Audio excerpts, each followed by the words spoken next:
વિશ્વ પર્યાવરણ દિવસના અવસરે પીએમ મોદી 5મી જૂને ડાયમંડ સિટી સુરતની મુલાકાતે આવ્યા છે.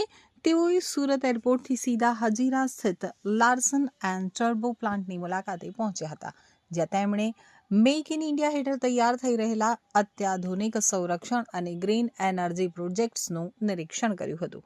તો આજના દિવસે વડાપ્રધાનના વરદ હસ્તે સુરત, નવસારી, ભરૂચ, વલસાડ, તાપી, ડાંગ અને નર્મદા સહિતના 7 જિલ્લાઓ માટે અંદાજિત 18,778 કરોડના વિવિધ 8 વિભાગોના 24 વિકાસ પ્રકલ્પોની ભેટ આપશે.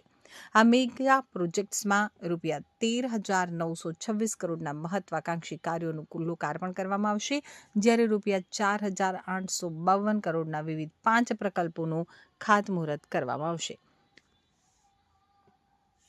સીએમ 2 કારના કાફલા સાથે પહોંચ્યા છે, તો હર્ષ સંઘવી ઉદ્યોગકારો સાથે સાયકલ રેલી નીકાળી સભા સ્થળે પહોંચ્યા હતા. પોલીસ પણ ઈ બાઇક અને સાયકલનો ઉપયોગ કરી રહી છે. ગુજરાત વિધાનસભાના ઉપાધ્યક્ષ પૂર્ણેશ મોદી અને પૂર્વ મેયર હિમાલી બોઘાવાલા સહિતના કાર્યકર્તાઓ અડાજણથી ઇન્દોર સ્ટેડિયમ સુધી ચાલતા પહોંચ્યા હતા. તો પ્રધાનમંત્રી નરેન્દ્ર મોદી આજે સુરતમાં છે, ત્યારે પેટ્રોલ ડીઝલ બચાવવાના સંદેશ સાથે નાયબ મુખ્યમંત્રી હર્ષ સંઘવીની આગેવાનીમાં સાયકલ યાત્રા નીકળી હતી. લાલભાઈ કોન્ટ્રાક્ટર સ્ટેડિયમથી ઇન્ડોર સ્ટેડિયમ સુધી નીકળેલી સાયકલ યાત્રામાં ડાયમંડ ઉદ્યોગકારો, સુરત પોલીસ, કલેક્ટર કચેરીના અધિકારીઓ, મનપા અધિકારીઓ જોડાયા હતા.